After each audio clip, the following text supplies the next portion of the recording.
Boa noite. Então vamos retomar as nossas formações, já que ano passado não foi possível realizarmos nem a formação de maio, nem a formação bíblica, estudo bíblico de setembro, né, como tínhamos feito. A nos descei divina luz, a nós descei divina luz, em nossas almas acendei o amor de Jesus. Em nossas almas acendei o amor de Jesus. São Judas Tadeu, em nome do Pai e do Filho e do Espírito Santo. Amém. Vamos sentar. Boa noite a todos. Estamos reunidos bem no dia de São Mateus. A igreja celebra um dos 12 apóstolos de Jesus, mas também um evangelista. Dupla missão, duplo salário também, duplo comprometimento. Ele era um coletor de impostos, cobrador de impostos. No Evangelho de Marcos ele é chamado de Levi, mas no Evangelho de Mateus o mesmo episódio é narrado com o nome de Mateus. Então a tradição da igreja associou que esse Mateus fosse justamente o autor daquele evangelho que trazia o nome de Mateus. E foi chamado por Jesus para segui-lo e testemunha ocular e auricular, né, das obras e das palavras de Jesus. Então, escreveu este primeiro evangelho que temos, né, dos 4 evangelistas, Mateus, Marcos, Lucas e João. Mateus e João eram também apóstolos. Marcos e Lucas eram discípulos de apóstolos. Lucas se diz um discípulo de São Paulo, Marcos um discípulo de São Pedro, mas os 4 evangelistas narram a vida de Jesus. Então hoje é um dia especial neste mês de setembro, mês da Bíblia. Vamos celebrar São Jerônimo, o grande patrono das Sagradas Escrituras para nós, já que ele no século IV traduziu a Bíblia, o Antigo Testamento eminentemente escrito em hebraico, a língua dos judeus. Traduziu para o latim, embora já existia uma tradução em latim, chamada Vetus Latina. E traduziu o Novo Testamento, que tinha sido escrito em grego, a língua meio, digamos, a língua universal naqueles inícios do Império Romano. No século IV, então, ele traduz tudo, Antigo e Novo Testamento, para o latim, a língua, né, do Império, aproximando a palavra de Deus do povo. Então, mês muito especial, mês de setembro, e hoje ainda um dia mais especial, São Mateus. Então, vamos suplicar a sua intercessão para que nos ajude a conhecer mais a palavra do Senhor, conhecer mais Jesus Cristo, para amar mais Jesus Cristo. Ok. O trabalho de hoje, amanhã e depois de amanhã é o livro dos Salmos. E eu pediria para que vocês abrissem a Bíblia de vocês no índice, né, nas primeiras páginas da Bíblia de vocês, para explicar um pouco como está dividida a nossa Bíblia. Primeiro, obviamente, aquela divisão maior, Antigo e Novo Testamento. Antigo Testamento são todos os escritos antes de Jesus Cristo.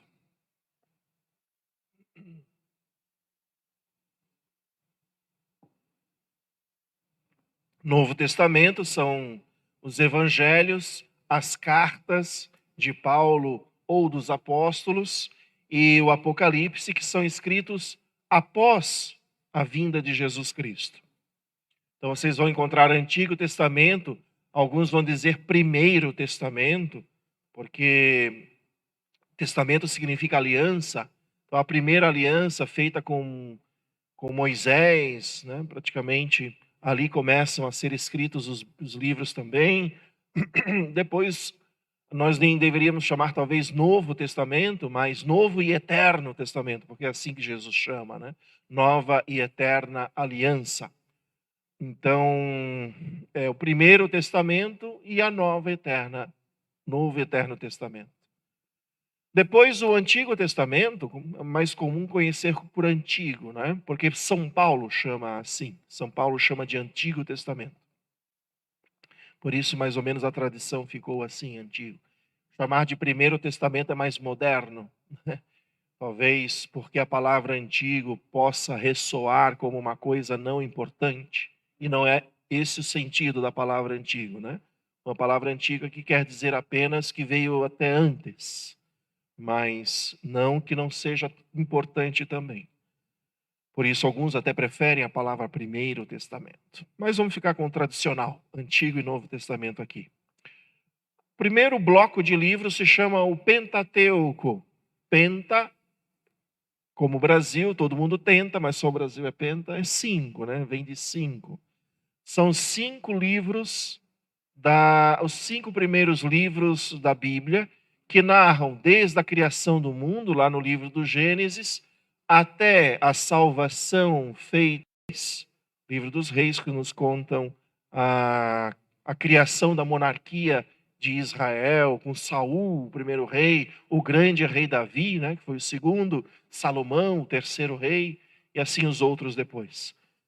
O livro das Crônicas também nos conta a história dos reis, e depois outros livros, como Esther, Tobias, Judite, são livros bastante próprios para o tempo do exílio vivenciado naquele tempo em que Israel caiu sob o domínio primeiro da Síria, o reino do norte, depois o reino do sul, Judá, cai sobre o reino da Babilônia, no exílio, 587 a.C., e lá ficou 50 anos, né, em exílio.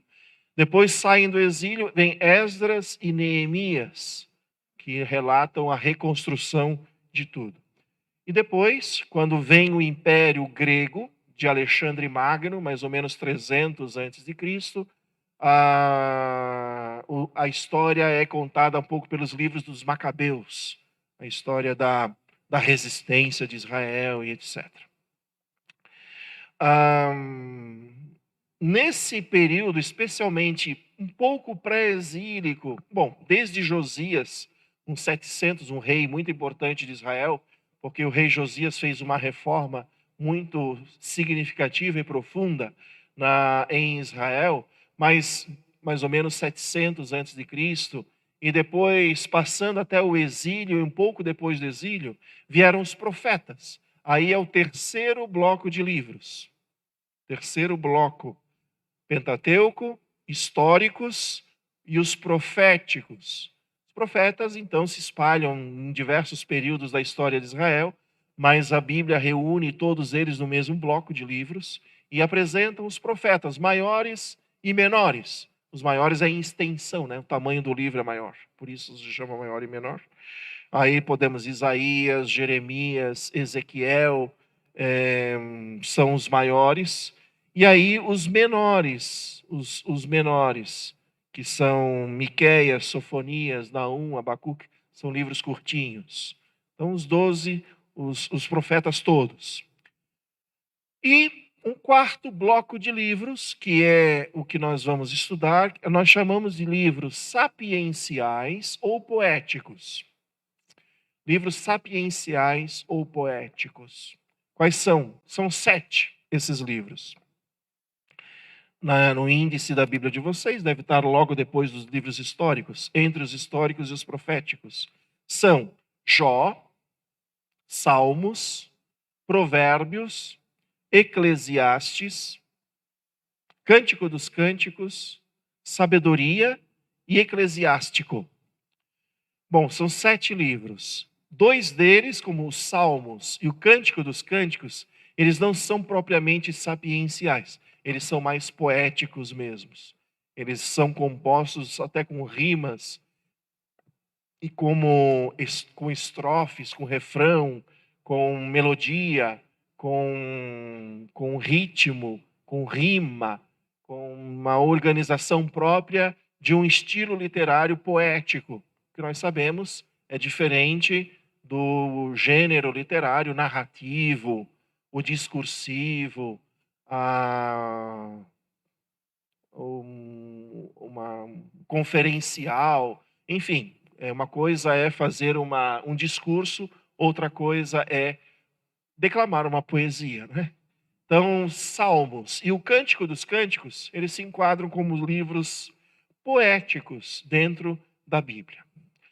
Bom, praticamente então, trabalhando dentro desse corpo especial de textos, os livros sapienciais, esse corpo de livros sapiencial, ele é diferente de todos os outros livros.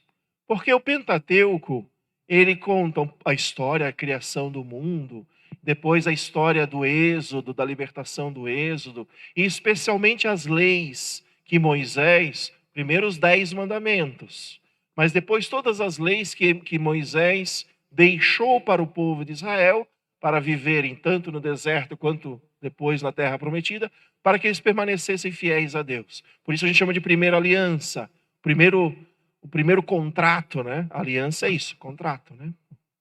Mandamento, aliança, contrato, né? Deus dá as suas leis, Deus se compromete com o seu povo, vai caminhar junto com ele, vai ser o seu Deus, e o povo acolhe essas leis de Deus e se compromete em ser o povo de Deus, né? Fazer a sua vontade. Então é um contrato, uma aliança, é um matrimônio, vero e próprio, dizer quando falamos de aliança, né? E Moisés deixa tudo compilado nesses 5 primeiros livros. Depois nós temos os livros históricos que contam histórias, né? Narrações de histórias, são os patriarcas, são os juízes, os reis, etc. As peripécias, os acertos e os erros históricos que eles cometeram, e etc. Os livros proféticos são, digamos, anúncios e denúncias que os profetas fazem do comportamento do rei, do comportamento do povo. Eles procuram chamar a atenção do povo ou dos reis, das autoridades, para as leis de Deus, né? Cobrando de vez em quando caminhos e opções que o povo faz. Então, esses são livros bem próprios da Bíblia. Os sapienciais não são nada disso. O que são os livros sapienciais?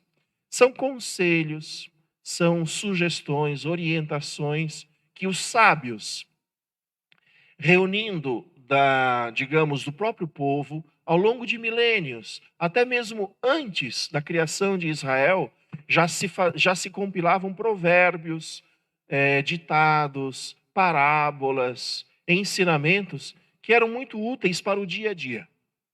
Nós dizemos que os livros sapienciais, eles nasceram do dia a dia, da vida familiar. Quando a mãe tenta educar um filho, o pai tenta orientar o jovem, quando se procura dizer o que é o certo e o que é errado, Israel começa a meditar, né, sobre essas coisas, refletir. E aí se compila essas coisas e se criam os livros sapienciais. Como o livro de Jó, por exemplo. O livro de Jó é uma belíssima meditação a respeito do sofrimento humano. Como que se relaciona a nossa fé no meio do sofrimento, especialmente do sofrimento do inocente, da pessoa inocente. Porque todo mundo pensa, a que se faz, a que se paga, né? Tem gente que pensa essas coisas e acha que funciona desse jeito, mas não é bem assim, né? Tem muita pessoa inocente sofrendo sem ter cometido mal nenhum, né? Tem muita pessoa inocente sofrendo por culpa até dos outros. porque são oprimidas, porque são exploradas, porque foram enganadas, né? Foram roubadas, sofrem, são, né? E tem muita gente corrupta se regalando na vida por aí. Então não é bem assim que aqui se faz, aqui se paga. Não funciona bem essa justiça aqui na terra desse jeito assim. Então o livro de Jó reflete muito sobre isso. Tenta dar respostas, mas e o sofrimento? Por que existe? Né? Isso é um pensamento sapiencial, o livro de Jó. Os outros livros sapienciais, como Provérbios.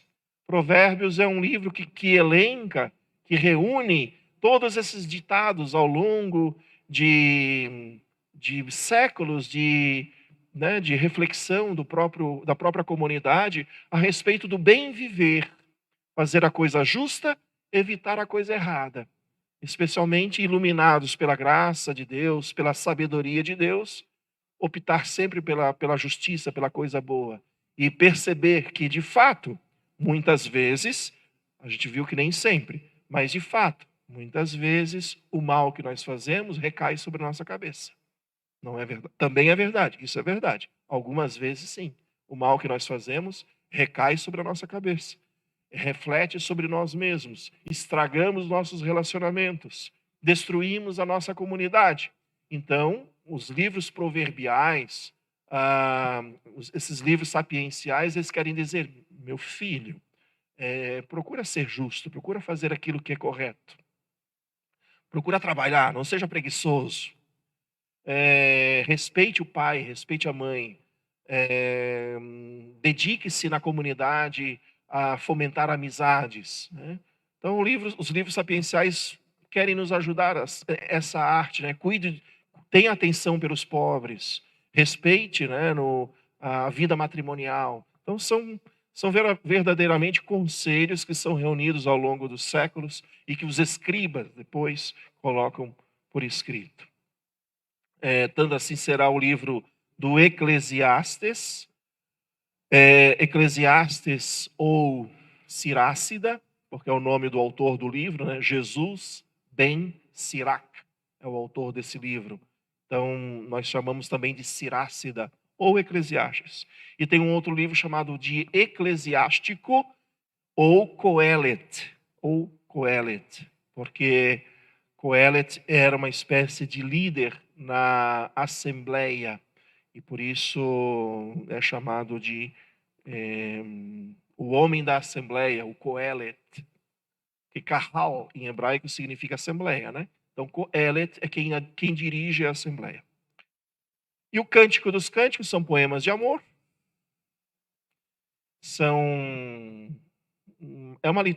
é realmente poemas e cânticos de amor. Do amante para a amada, da amada para o seu amor, né? O homem e a mulher. É interessante que eles tenham entrado na Bíblia. Né? Muitos poemas de amor na Bíblia, sim. Poemas de amor na Bíblia, de casal, né? de namorados que se amam, né? E vão escrevendo poemas. Então, a razão por que esses poemas entraram na Bíblia e se tornaram palavra de Deus, a primeira razão é porque o amor, mesmo entre um homem e uma mulher, é uma coisa sagrada e bonita, né? Que de fato deve ser louvado, deve ser cuidado para que seja sempre um bem, sempre uma fonte de crescimento, de bem, de união, e não comercializado, instrumentalizado, degenerado, etc. Que seja valorizado o amor humano entre o homem e a mulher. Mas também muitos pensam que o livro dos Cânticos entraram porque eles querem ser uma espécie assim de metáfora do amor que Deus tem pelo seu povo e do amor que o povo tem por Deus. A gente não falava de aliança? Quando a gente falava no relacionamento entre Deus e o povo, é quase um casamento mesmo.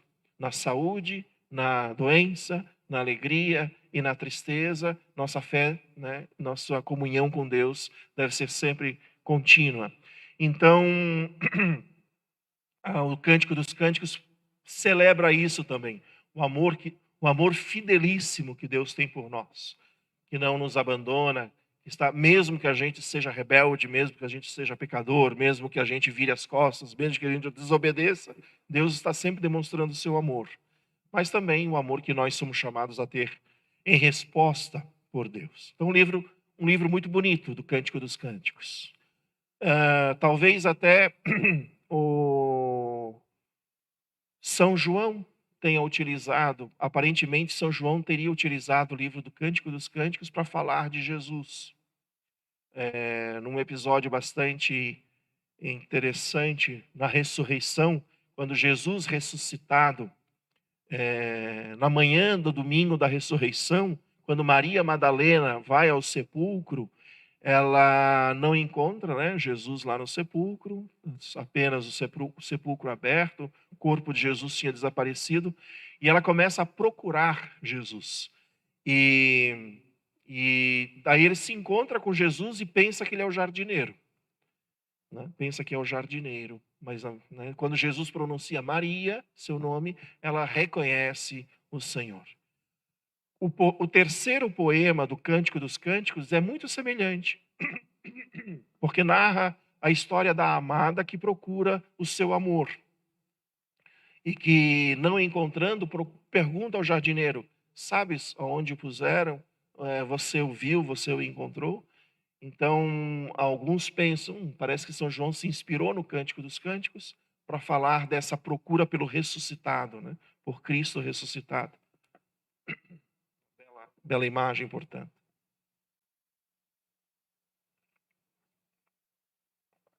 Que os livros sapienciais tenham uma influência no Novo Testamento, isso é bastante claro.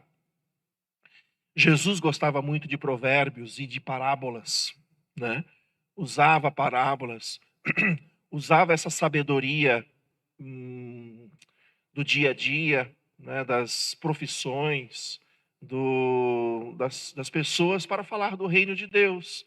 Né? O reino de Deus é como uma semente pequenina, como de um grão de mostarda, mas que quando lançada por terra, cresce e se torna tão grande seus ramos, esta árvore, que pode acolher todas as aves do céu. Quer dizer, Jesus compara uma semente, uma árvore, com o reino de Deus, né? Com o reino que Deus vem trazer para nós. Então, partindo das coisas do dia a dia, falando das coisas do alto. Né? Então, Jesus era um grande sábio e utilizava da sabedoria. Por fim, de forma poética, de forma bastante especial, o livro dos Salmos. O livro dos Salmos, ele reúne pensamentos, reúne reflexões, ele reúne meditações, mas ele especialmente reúne orações. Orações. As orações que o povo de Deus foi reunindo ao longo dos séculos, ao longo dos tempos, orações para diversas circunstâncias.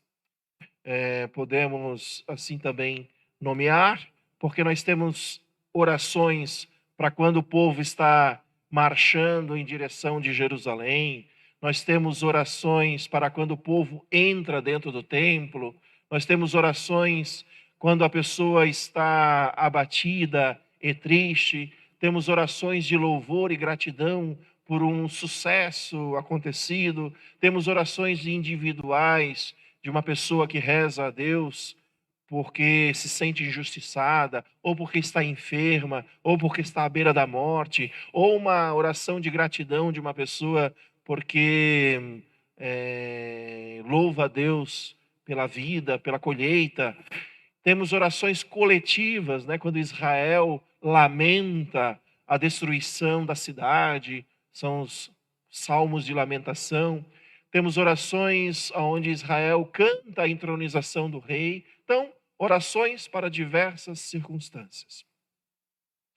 Gosto de comparar o livro dos Salmos um pouco com aqueles nossos livretos. Hoje é tudo retroprojetor, né?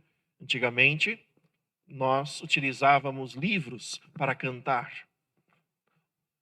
Ou folhinhas, né? A gente fazia folhas para o tempo do advento, fazia fotocópia para o tempo do Natal, e diversas folhinhas, ou nos livros. Nós tínhamos a coleção para... temos aí livretos ainda. Coleções de cantos para o tempo do Advento, coleções de canto para o tempo do Natal, né? Os Salmos, mais ou menos, são isso também, o livro dos Salmos. Coligem, reúnem orações para momentos especiais. Então vamos conhecer um pouquinho do livro dos Salmos nesses 3 dias. Quem não recebeu essa apostila, eu vi algumas pessoas entrando aqui, por favor, pode vir aqui buscar. Eu peguei essa introdução da Bíblia da CNBB. Se alguém tiver com a Bíblia da CNBB, pode ler direto na sua. Está com ela aqui, tá? Ela pode distribuir.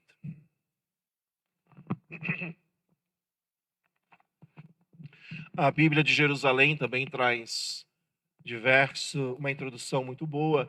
Não sei se a Bíblia é pastoral, mas imagino que também. Eu peguei essa da CNBB, ela tem uma linguagem bastante acessível para todos. O livro dos Salmos. Começando ali. O livro dos Salmos é um conjunto de 150 poesias. 150 salmos possui o livro dos Salmos. Poesias compostas pelo antigo povo eleito para rezar a seu Deus. São coleções que foram sendo reunidas, orações que foram sendo reunidas ao longo dos séculos, mais ou menos até o ano 300 a.C. No ano 300 a.C., praticamente se fechou o livro dos Salmos, os 150 salmos que temos hoje. Então, certamente Jesus rezava os salmos, porque era o livro de oração do povo hebreu. No original hebraico, esse livro se chama livro dos hinos. Hinos, cânticos, né?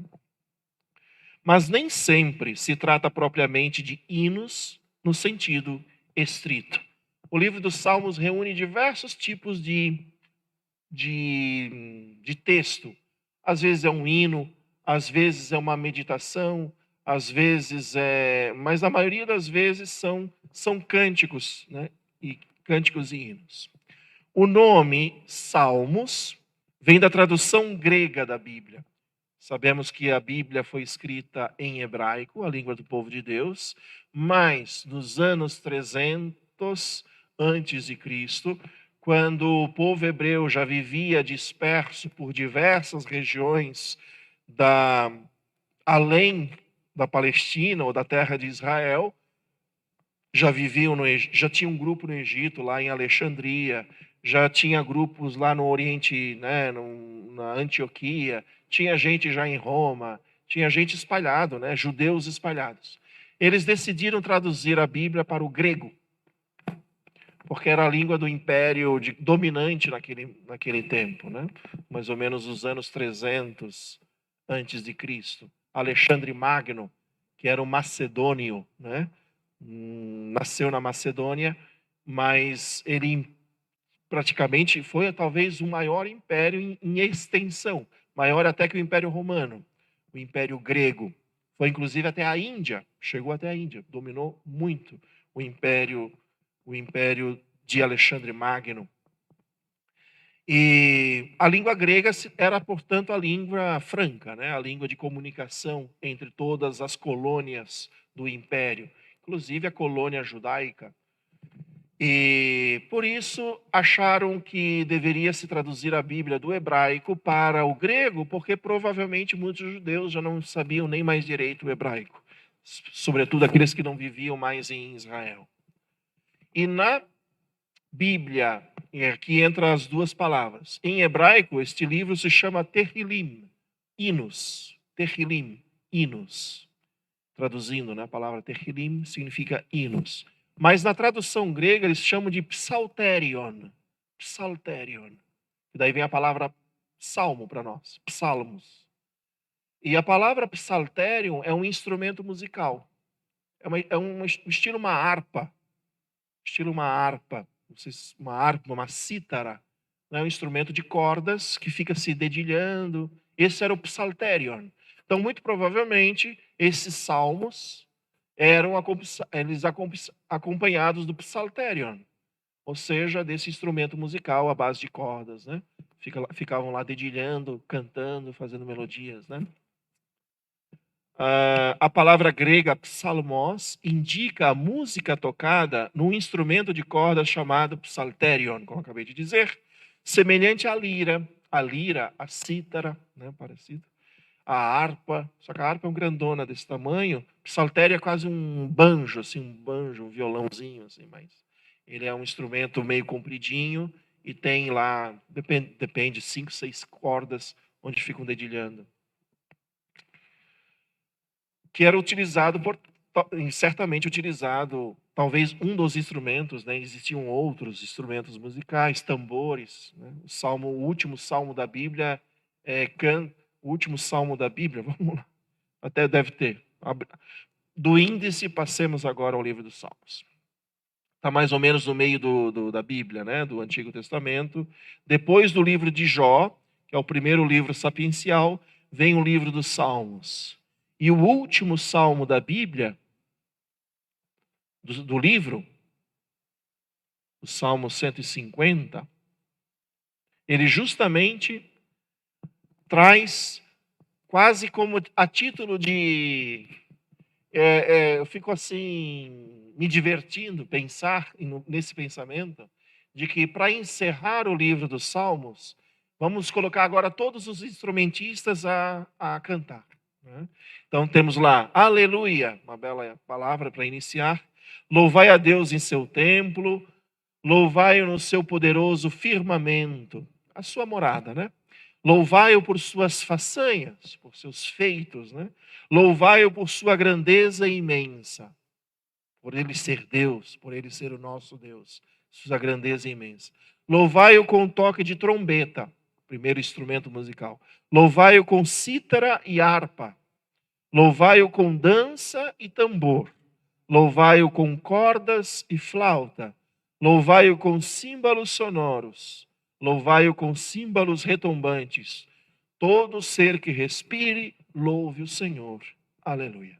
Esse é o último salmo. Bonito, né? Parece assim, vamos encerrar botando todo mundo para louvar. Uma louvação geral. Todos os instrumentos soem e vamos cantar a Deus. Porque assim o livro dos Salmos nasceu para isso, né? Para louvar, para suplicar, para lamentar, para chorar, para meditar. O livro dos Salmos é um livro bastante profundo. Na Bíblia, significa o tipo de poesia religiosa que corresponde a mismor. Mismor é uma palavra hebraica que traduz o que seria a palavra psalmos, que significa um cântico, né? Acompanhado do psalterion. Isso é o que o hebraico utilizaria, né? Mismor. Um termo hebraico que aparece no cabeçalho de 57 salmos. Então nós temos 57 salmos cujo título deles aparece a palavra mismor, que significa cântico. O resto dos outros normalmente se intitula hinos. Os salmos foram compostos em diferentes épocas da história de Israel por vários autores e estão colocados na Bíblia sem ordem lógica nem cronológica, mas existem contestações.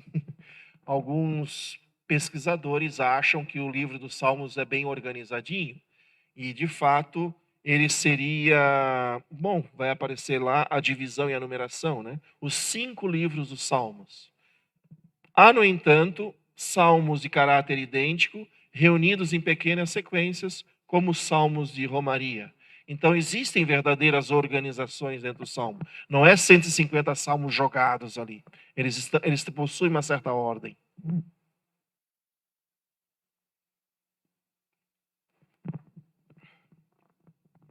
Inclusive, temos salmos que se repetem, né?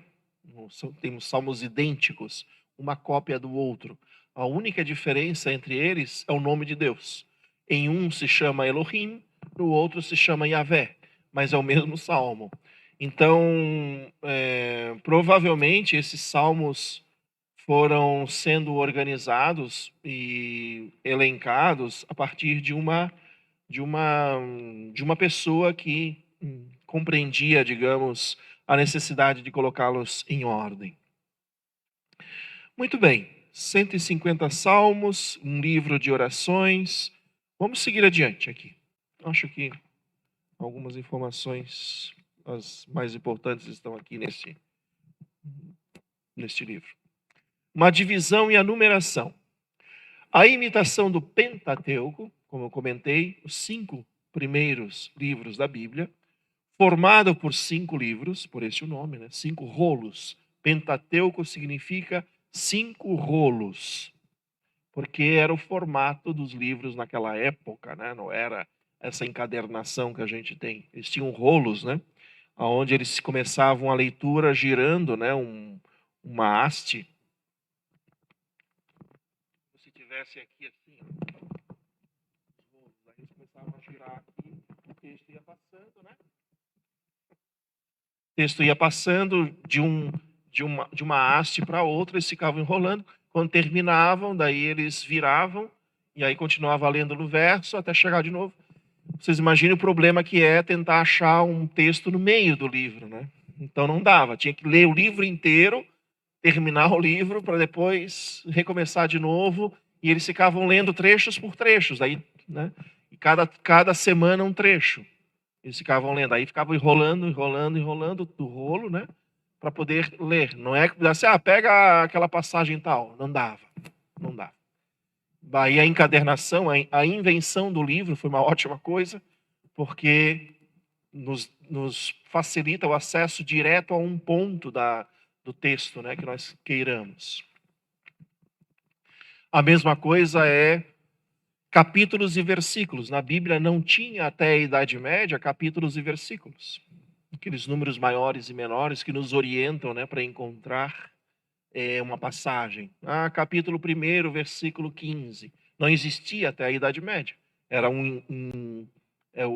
os textos bíblicos eram todos corridos, assim, um texto só. E os títulos que nós encontramos em nossas Bíblias, eles são dados pela editora e não pelo escritor bíblico. São colocados pela editora para nos orientar, nos ajudar na classificação. Então, por exemplo, Salmo 1, os 2 caminhos. Eu não sei como é que na Bíblia de vocês está escrito, aqui na Bíblia de Jerusalém, os 2 caminhos. Alguém tem outro título dado ao Salmo 1?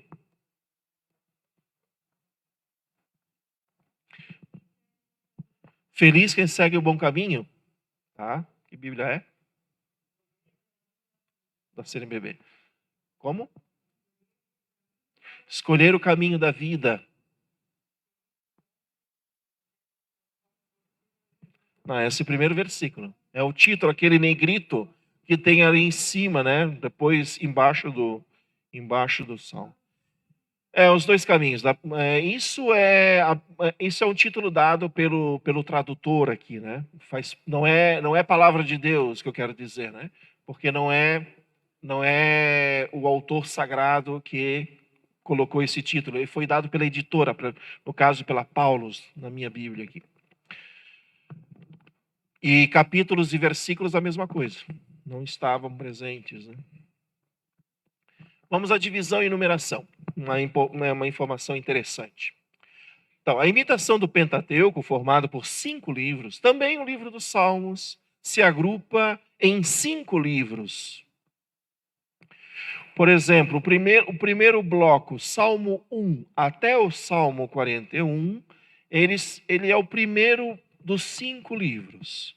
E eles têm uma característica. Vamos dar uma olhadinha lá no Salmo 41. Todos esses salmos, eles terminam com o que a gente chama doxologia. Vocês vão aprender uns termos meio exóticos nesses dias, tá?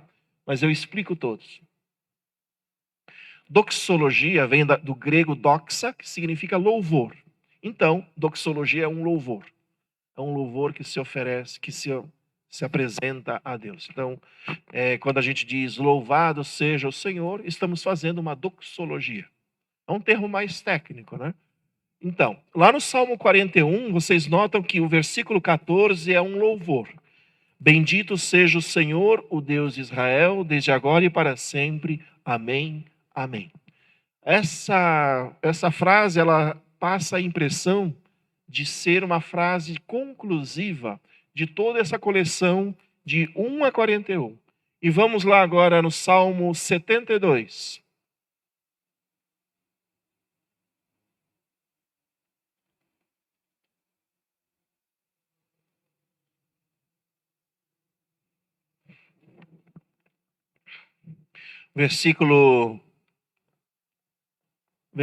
Até o versículo 17, o Salmo 72 estava falando do rei, o rei prometido, rezando, né, para que ele fosse abençoado. Mas os versículos 18 muda o conteúdo e começa a fazer um louvor de novo. Bendito seja o Senhor, o Deus de Israel, porque só ele realiza maravilhas. Para sempre seja bendito o seu nome glorioso. Que toda a terra se encha com sua glória, sua doxa. Amém, amém. E ainda vem o versículo de 20, fim das orações de Davi, filho de Jessé. Então, no Salmo 72, nós temos o fim de mais um bloco, o segundo livro dos Salmos. Depois, 73 começa o terceiro livro. Vocês notem ali, no Salmo 73, Salmo de quem? Asaf.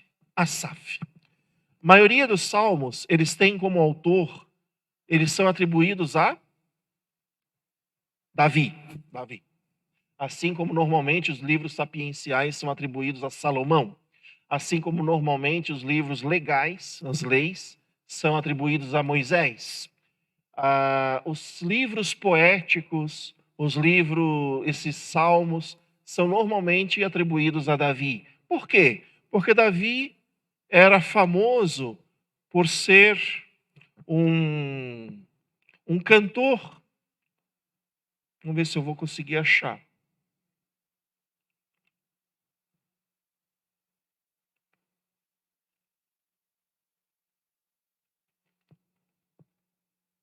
Acho que não vou conseguir achar agora.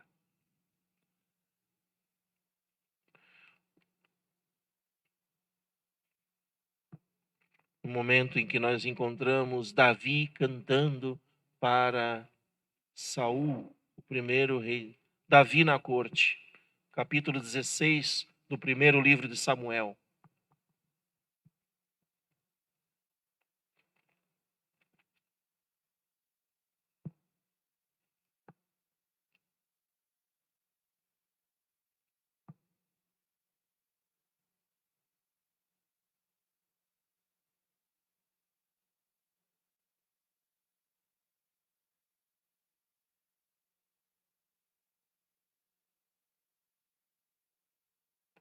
Olha só.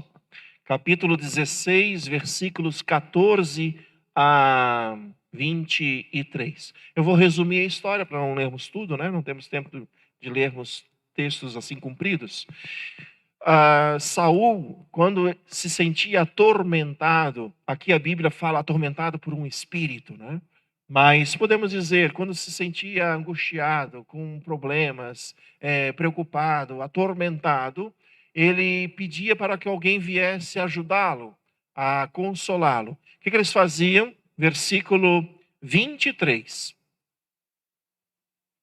Todas as vezes que o Espírito de Deus o acometia, que esse espírito atormentava Saul, Davi tomava a lira e tocava. Então Saul se acalmava, sentia-se melhor e o mau espírito o deixava. Então, Davi ficou famoso porque ele, então, na corte de Saul, primeiro rei de Israel, na corte de Saul, ele acalmava o rei tocando a lira, que é uma cítara, né? Que é também um instrumento de cordas. Ficava lá dedilhando a lira, assim, o rei se acalmava. Então, Davi ficou famoso por ser músico, e assim os salmos foram assim normalmente atribuídos a Davi.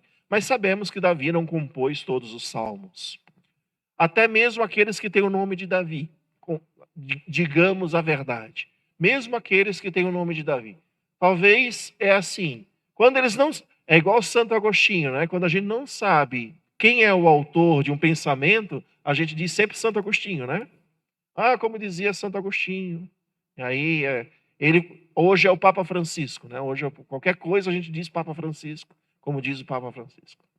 Mais ou menos era assim que acontecia. Quando eles não sabiam de quem era o salmo, de Davi. Atribuíam a Davi. Ele era músico, então deve ter sido dele. Mas tem salmos que são claramente de uma época que não podia ser a época de Davi, 10º século antes de Cristo. Davi viveu, né? E que são salmos do tempo do exílio, então obviamente não são de Davi, mas são mesmo assim atribuídos a Davi, para, digamos assim, até para homenagear Davi. Ah, tá, é um salmo, é de Davi, né? No entanto, alguns salmos têm também autores outros, como Asaf, esse Salmo 73. Quem era Asaf? Eles eram levitas que ajudavam no culto do templo. Digamos assim, Ministério da Música, né? Os ministros da música, que tinha no santuário, no templo, e ajudava na liturgia. Então, esses era o grupo de Asaf, se dizia, o grupo de Asaf. O grupo de Coré também. Coré era um outro grupo de levitas que colaboravam no culto. Então, a eles também foram atribuídos alguns salmos. Vamos ao final do Salmo 89 para vermos como termina esse bloco.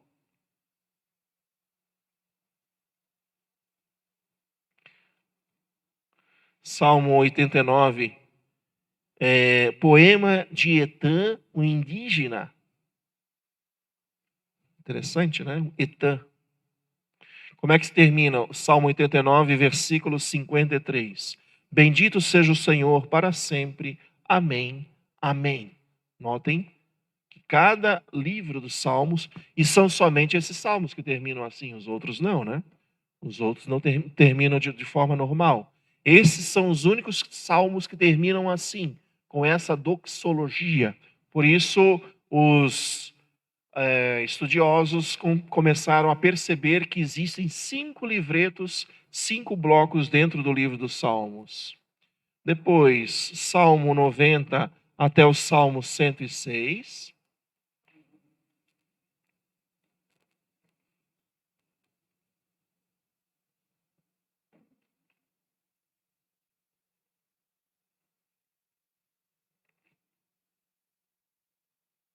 Salmo 106, versículo 48. Bendito seja o Senhor, Deus de Israel, desde sempre para sempre. E todo o povo dirá amém.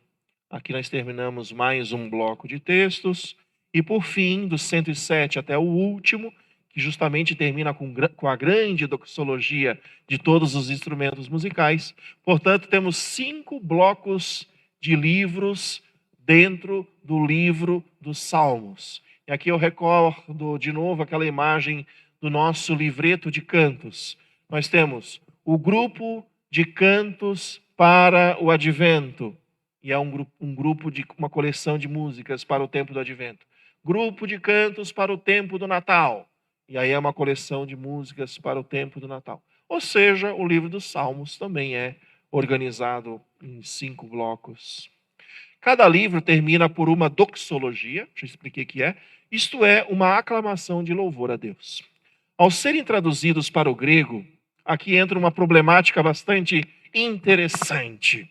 Vocês já viram que os salmos têm 2 números? Já notaram isso? O que é o quê? O que é um número e o que é outro número? Por que 2 números? Vamos pegar aqui, por exemplo, eu estou aqui, peguei o Salmo bem no meio, 84, 83. 84 por fora, 83 dentro de parênteses. E assim vocês vão encontrar. Agora vamos pegar lá no começo, primeiro livro dos Salmos. O primeiro livro, não. O primeiro Salmo. Salmo primeiro, ele tem 2 números? Não. E assim vai até o 9. 1, 2, 3, 4, 5, 6, 7, 8. O 9 vocês vão encontrar dois números, o 9 e o 10. O que aconteceu aqui?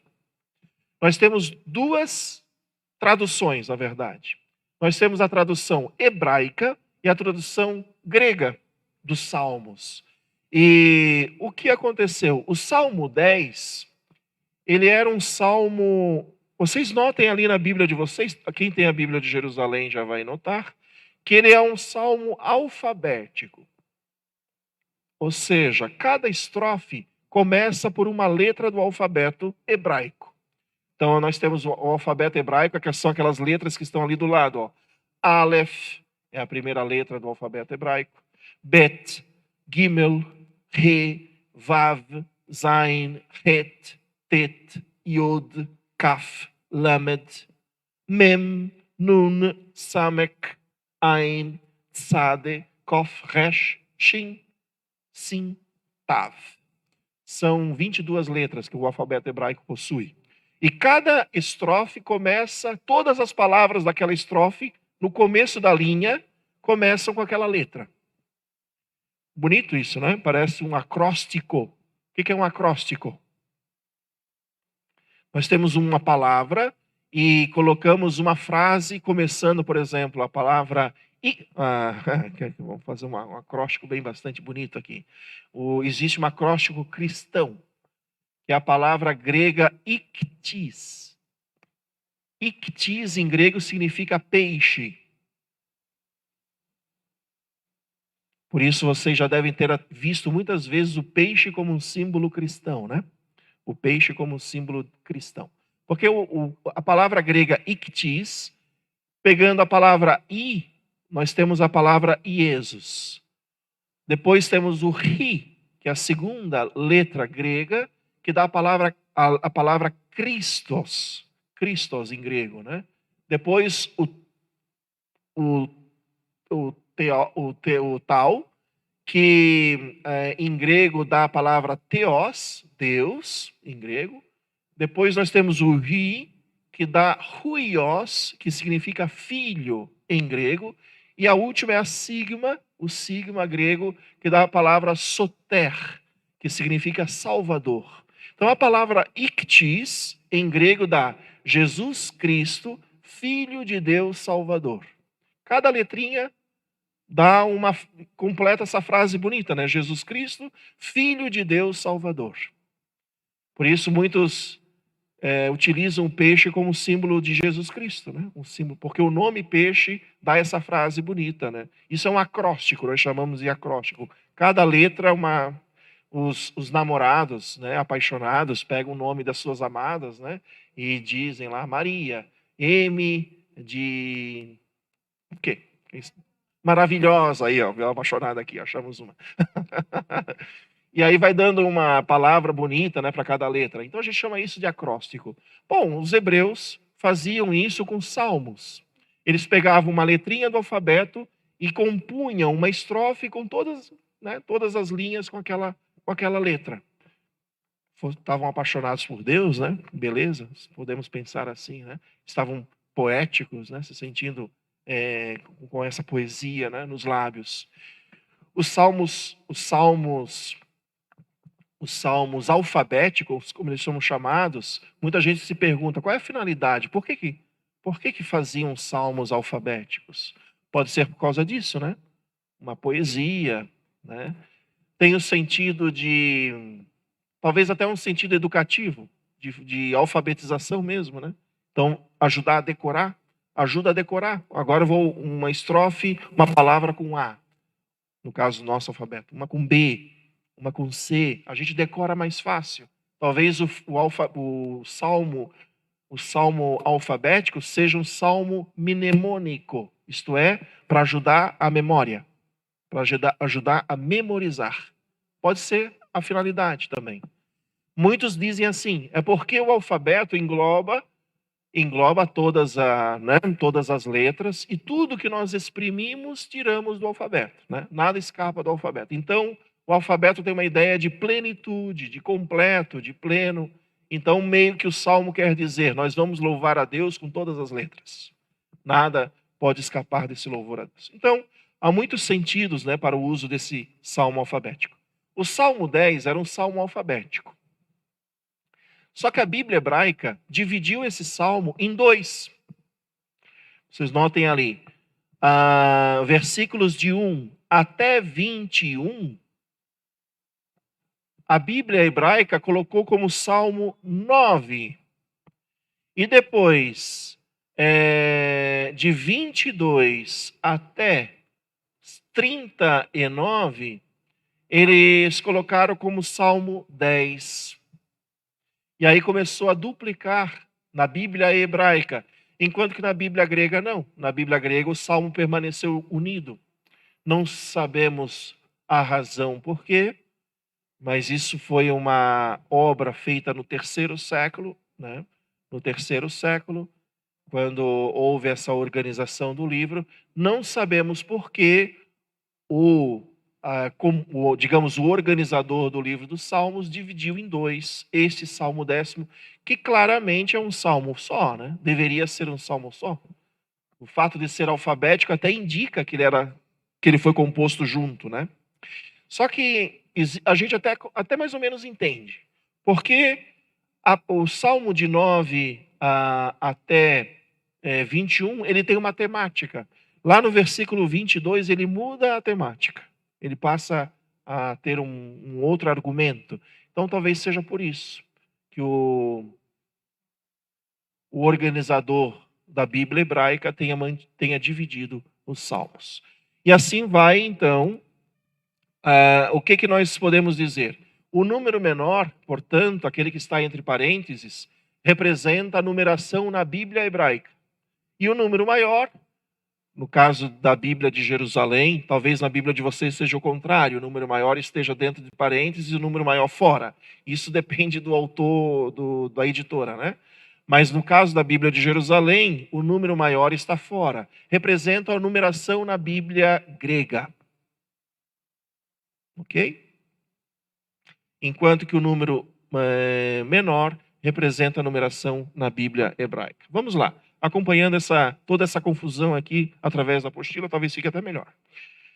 Ao serem traduzidos para o grego, 2 salmos foram divididos ao meio e outros 4 foram reunidos 2 a 2.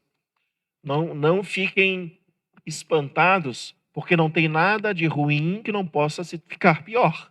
Então, vai ter mais problema ainda na divisão dos números, né? Criando uma numeração diferente, quase sempre uma unidade atrás da original. A correspondência das duas numerações é visualizada no seguinte quadro. Eu botei na apostila aí. Então, 1 a 8 no hebraico, 1 a 8 no grego. 9 e 10 em hebraico corresponde ao 9 no grego, porque manteve unida. E isso vai, nessa toada, até o Salmo 113. De 11 a 113, nós temos no grego 10 a 112, ou seja, um número de diferença. Muito bem, o 114 foi dividido de novo. Novamente, o organizador da Bíblia hebraica dividiu o 114, o 113, na verdade, em 114 e 115. Agora nós temos 2 números de diferença. Antes era um só. Agora temos 2 números de diferença. Porém, o Salmo 116, o 114 na Bíblia grega, aí aconteceu o fenômeno contrário. Aí foi o grego que dividiu o Salmo em 2. E aí, o que é o 116 na Bíblia hebraica é o 114 e 115 na Bíblia grega. E voltou, então, a ter só um número de diferença. Então, nós temos um número de diferença até o 113, 114 e 115 passa a ter 2 números de diferença, 116 volta a ser um número de diferença e vai até o 147, até o finalzinho. Quando no 147, de novo, o grego divide o salmo e aí iguala a numeração. Aí 148 a 150 volta a ser a mesma numeração nos dois. Bom, a pergunta que se faz, por que não adota uma só? Mas o problema é que as traduções elas são importantes em diversas comunidades, e alguns respeitam muito a tradução hebraica, outros valorizam muito a tradução grega, porque ela teve uma influência muito importante na nossa fé cristã. Então, assim, meio que por respeito se mantém as duas traduções. Os salmos são os mesmos, né? Não tem diferença nenhuma, são os mesmos salmos. É só que houve uma modificação ali na organização deles, mas são os mesmos salmos na Bíblia hebraica e na Bíblia grega.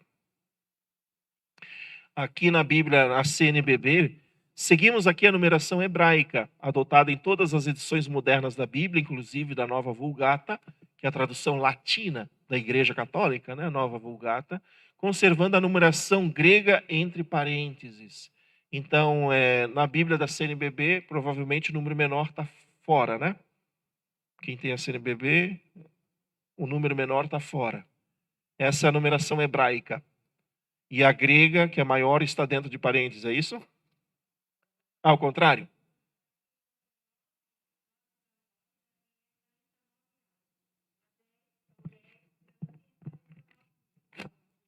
Tá certo. Mas no fundo é isso, a numeração maior, na verdade, é a hebraica, né? O que eu falei é o contrário. A numeração maior é a hebraica, a numeração menor, porque os gregos manteram unidos, o Salmo 9 e 10. Bom, eu diria isso uma curiosidade. Mas eu acho até que foi importante dizer, porque quando vocês abrem a Bíblia, vocês encontram isso, e aí vocês se perguntam, por quê? Agora vocês já sabem, né? É uma questão de tradução. Simples assim, é só uma questão de tradução, de divisão de salmos. Sobre os cabeçalhos, isso também é uma informação bastante interessante. Vamos pegar os salmos, alguns salmos. O Salmo 3, por exemplo. Na minha Bíblia, o título em negrito pertence à editora moderna, né? A editora Paulus. Apelo matinal do justo perseguido. Ok? Porém, vocês vão encontrar ali, e todas as Bíblias devem ter, um título em itálico, logo embaixo, que seria até o primeiro versículo. Está escrito assim: Salmo de Davi, quando fugia de seu filho Absalão. Nós chamamos esse título de inciso. Inciso. Por quê? Porque eles foram colocados no Salmo tardiamente. Eles não faziam parte originalmente dos Salmos. Talvez esse Salmo terceiro tenha sido composto, quiçá em que época da história, mas lá no século terceiro, quando resolveram organizar o livro dos Salmos, e alguém colocou esse título aqui: Salmo de Davi, quando fugia de seu filho Absalão. Vocês conhecem essa história? Do livro de Samuel, inclusive na 2 Samuel 15, 13, né? Nós encontramos essa história quando Absalão era o seu filho, e ele queria tomar o poder, né? Porque Davi era o rei, e estava envelhecido, estava um pouco já debilitado, e Absalão queria tomar o reino, né? Só que, mais ou menos, o reino estava prometido para Salomão. E Davi queria passar para Salomão. E aí Absalão começa meio que a tentar usurpar, né, o governo. E aí ele começou a perseguir o pai, tentando, né, até tirar o pai de cena para poder tomar o poder dele. E aí temos essa história bíblica de Davi, que é perseguido pelo próprio filho, que deseja usurpar o poder do reinado de Israel, que estaria prometido para Salomão. Então é um salmo que canta isso. Aí muitos vão se perguntar, esse salmo foi composto por Davi, enquanto estava descansando numa caverna, né, enquanto seu filho estava perseguindo ele? Vou compor um salmo aqui. É uma lamentação que o rei compôs nesse momento de perseguição? Não sabemos, não sabemos. Talvez esse salmo tenha sido composto por alguém no momento de grande angústia, no momento de grande aflição. Mas a pessoa que fez a organização do livro entende que Davi sofria um grande momento na perseguição do filho, muita angústia, sofrimento, vergonha, decepção, tantos sentimentos, que povoavam o pensamento, o coração de Davi. E aí, o organizador do livro dos Salmos entendeu por bem meio que colocar esse título ali para associar o salmo àquele momento da história de Davi. Vamos aos cabeçalhos, então. Tem diversos tipos de incisos. Nós temos incisos litúrgicos, que são orientações para a execução do salmo. Quem deve executar o salmo, como deve executar o salmo, qual é a melodia que se deve utilizar. Isso são os incisos litúrgicos. Existem os incisos históricos, como esse, por exemplo, do Salmo 3º, que tenta associar o salmo a um episódio da história de Israel. Cabeçalhos ali na apostila.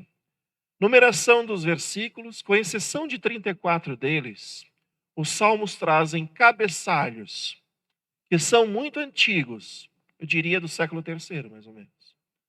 E já para os tradutores gregos, às vezes não eram fáceis de entender.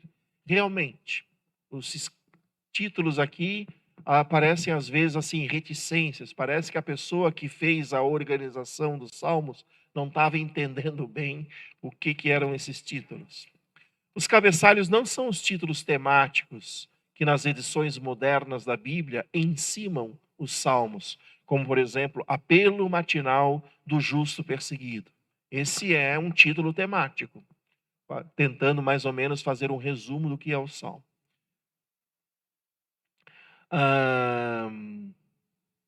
As Bíblias protestantes não os incluem na numeração dos versículos, por isso nossa Bíblia indica por a Bíblia da CNBB. Isso aqui é uma nota da Bíblia da CNBB, vou pular. Os cabeçalhos exprimem o nome da pessoa que fez o salmo, mais ou menos, não necessariamente. Ou a qual ele era atribuído. Principalmente, os principais autores seriam então Davi, 73 salmos são ditos de Davi, Asaf com 12, os filhos de Coré com 11. Chegou-se a atribuir a Davi o saltério inteiro, como toda a lei foi atribuída a Moisés, toda a literatura sapiencial a Salomão. Davi é chamado em 2 Samuel 23, 1, o cantor dos salmos de Israel. Por essa razão, a fama de Davi de ser um cantor de salmos. E certamente foi o iniciador de um movimento poético e litúrgico. Mas a poesia hebraica existia bem antes dele, como se pode ver, por exemplo, pelo Cântico de Moisés, Êxodo 15. Não é que foi Davi que começou a cantar e a rezar, como se antes o povo não cantasse e rezasse. Claro que sim, o povo cantar, fazer poesia, rezar, isso brota das pessoas de fé. Não é que Davi é mais ou menos o organizador, aquele que começa a pôr em ordem esses salmos. No livro, em 1 Crônicas 15, 16 a 19, aparecem os nomes de Asaf, Etã, Emã, que são também salmistas, ou colaboradores no culto, na liturgia. O caráter do salmo, seu gênero literário, hino, poema, súplica, oração, cântico, também estão nos cabeçalhos. Além do autor, o caráter do salmo. Que tipo de poema é? Se ele é um hino, se ele é uma súplica, se ele é uma oração. No caso aqui do Salmo 3, está escrito salmo. A palavra salmo. Salmo de Davi. Para indicar que se trata, portanto, de um poema para ser acompanhado com psaltério, um instrumento musical. Veja o Salmo 4, o Salmo seguinte. A Bíblia moderna, o título moderno, Oração da Tarde. Porém, versículo 1 vocês encontram ali, do mestre de canto, com instrumentos de corda, Salmo de Davi. São 4 informações que nós encontramos aqui. Isso aqui é muito antigo, antes do século III até, antes de Cristo.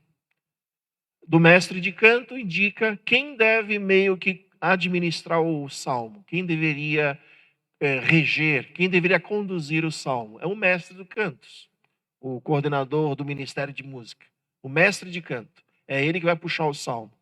Com instrumentos de corda, ou seja, uma orientação como se deveria recitar o salmo.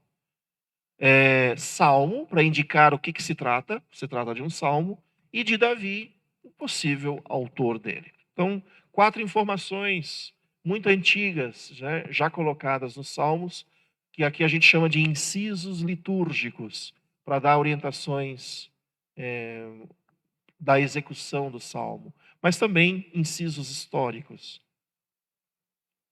Além do caráter, anotações musicais. Por exemplo, o instrumento que o acompanha, o tom, a melodia com a qual era cantado.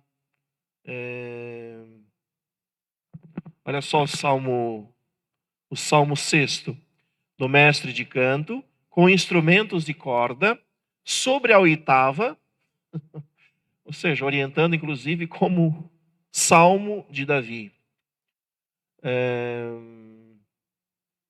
Salmo 7, nós temos um inciso histórico, lamentação, que é, digamos assim, o caráter do salmo, de Davi, que seria o autor dele, e aí um inciso histórico. Ele a cantou para o Senhor a propósito de Cush, o benjaminita. É mais um episódio da história de Davi. O Salmo 8, um salmo muito conhecido por nós, né? Porque é um salmo que nós cantamos com tanta beleza, né?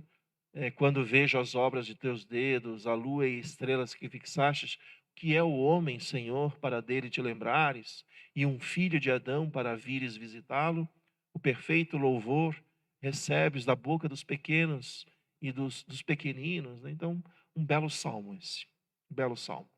Esse salmo tem o seguinte, o título da Bíblia de Jerusalém é Poder do Nome Divino, mas o título histórico, antigo, é do mestre de canto, ou seja, o responsável pela recitação dele, sobre a reticências de Gate.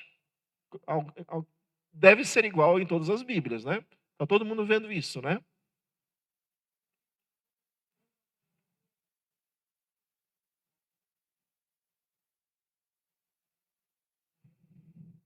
Vamos ver a nota da Bíblia de Jerusalém aqui. Nota E. Talvez a harpa ou uma melodia de origem filisteia. Por que tem essas reticências ali? É porque no século III, quando o organizador do livro dos Salmos, aquele que fechou o livro dos Salmos e compilou esses 150, ele já não entendia mais o que o título aqui correspondia. Então ele deixou as reticências lá e disse, bom, provavelmente alguma melodia, e alguma melodia referente a algum cântico de Gate, né? Salmo de Davi. Então, bom, infelizmente, nós não temos essas informações todas, foram se perdendo ao longo do tempo, mas estão aí para recordar uma história. É bom recordar, ter sempre em mente que os salmos foram feitos para serem cantados e não simplesmente rezados. O uso litúrgico dos salmos para que ocasião, que dia, que hora era indicado, e a circunstância histórica que se refere os salmos. Muito bem. Então nós conversamos um pouco sobre os títulos que nós encontramos nos salmos. Depois nós vamos ver, nós já vimos uma característica também, que é esse salmo alfabético. Agora vamos ver questão disso na nossa apostila. A divisão dos salmos em estrofes e salmos alfabéticos. Vamos até que horas? 10? 9h30? 9h30 já são? 9h45? 9h50? Ok. A divisão em estrofes não faz parte do texto original, mas foi acrescentada na tradição ulterior para facilitar a recitação. Aqui ela é indicada discretamente por um S, mas aqui falamos da Bíblia da CNBB, então não considerem isso. Alguns salmos, como 9, 10, 25, podem até pegar o Salmo 25. O 9 e 10 nós já vimos. O Salmo 25.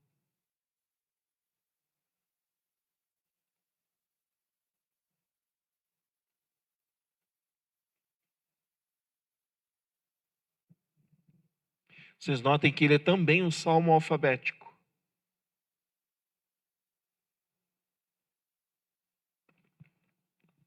E assim, o Salmo 34, bem como o 37. Aqui está 11, mas está numa posição complicada, talvez seja 111. Deixa eu ver aqui. Salmo 112.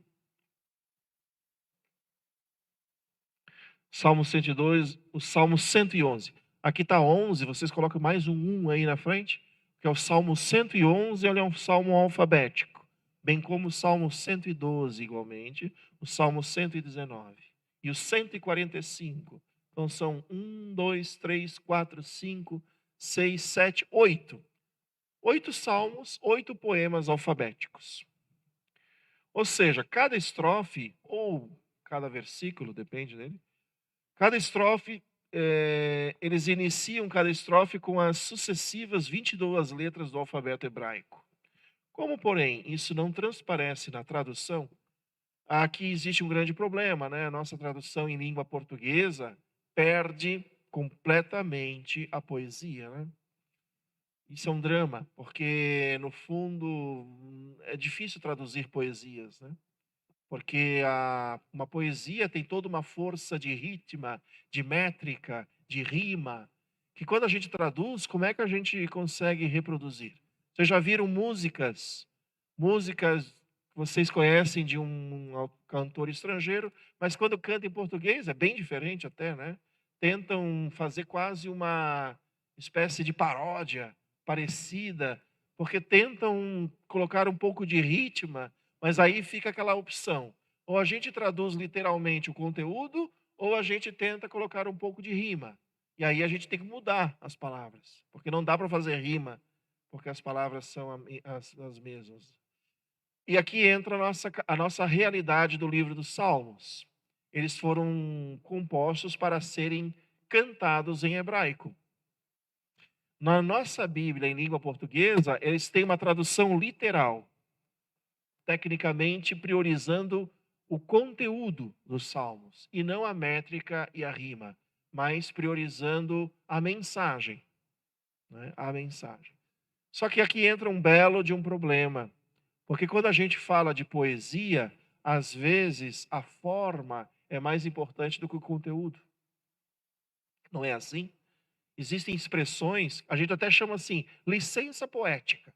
Ou seja, a gente usa uma expressão que de repente nós não diríamos, mas porque é poesia a gente usa, né, certas expressões.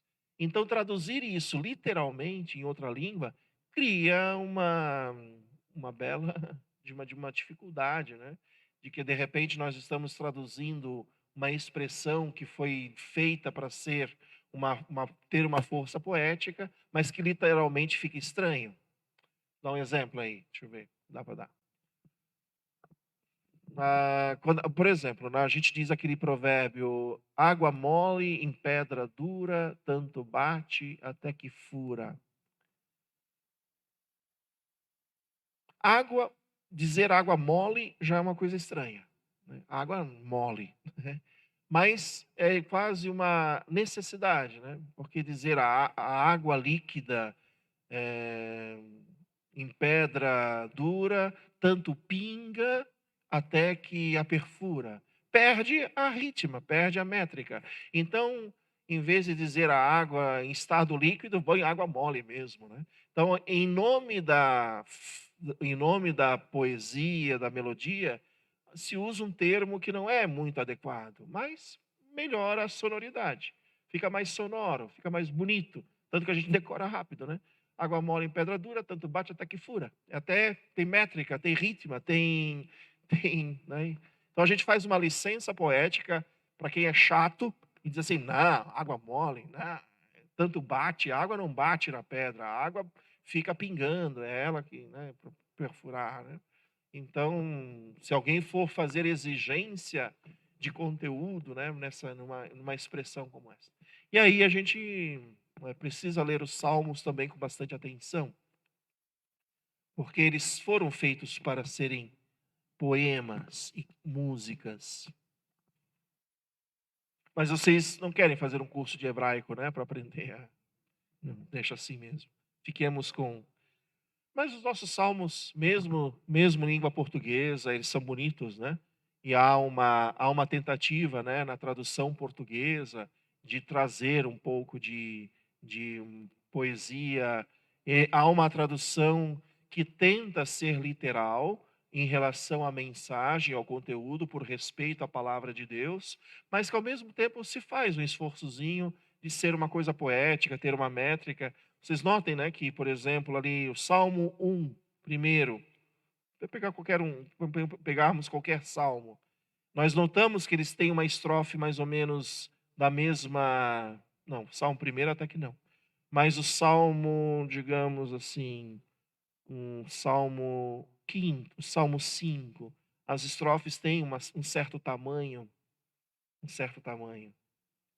Em hebraico, eles são mais regulares, eles são mais organizados.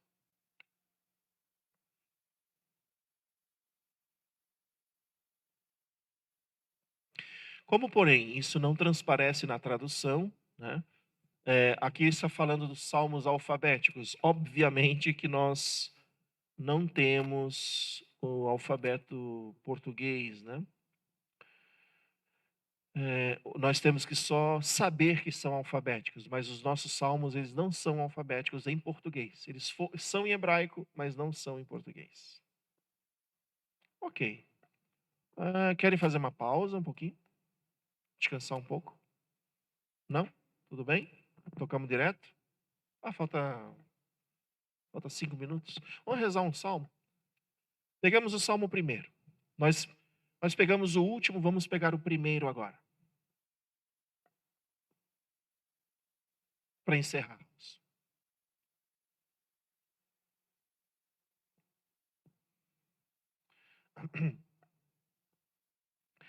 Bom, salmo primeiro, os dois caminhos. É bastante interessante esse salmo. Ele não é uma oração. Vocês vão notar que em momento nenhum o salmista fala com Deus. Em momento nenhum ele faz uma oração. Isso aqui é mais uma meditação, esse salmo. Ele é uma meditação. E por isso muitos classificam esse salmo como um salmo sapiencial. Isto é, ele busca refletir sobre uma dimensão importante da fé. Como é que ele começa, então? Vamos meditando, então, acompanhando a meditação desse salmo. Feliz o homem que não vai ao conselho dos ímpios, não para no caminho dos pecadores, nem se assenta na roda dos zombadores. Pelo contrário, seu prazer está na lei do Senhor, e medita sua lei dia e noite. Ele é como árvore plantada junto a riachos, dá seu fruto no tempo devido, e suas folhas nunca murcham. Tudo que ele faz é bem-sucedido. Não são assim os ímpios, pelo contrário, são como a palha que o vento dispersa. Por isso os ímpios não ficarão de pé no julgamento, nem os pecadores no conselho dos justos. Sim, o Senhor conhece o caminho dos justos, mas o caminho dos ímpios perece. Glória ao Pai, ao Filho e ao Espírito Santo, como era. Creio que este Salmo primeiro, ele foi colocado aqui por uma razão bem clara. Na abertura do livro dos Salmos, o organizador do livro quis dizer assim: meu caro, você está para começar um livro onde você vai rezar, meditar e refletir a palavra de Deus. Por isso você tem um convite à felicidade, a ser feliz. Não seja como os zombadores, os ímpios, que se assentam na roda, né, e ficam de zombarias, mas medita a palavra do Senhor.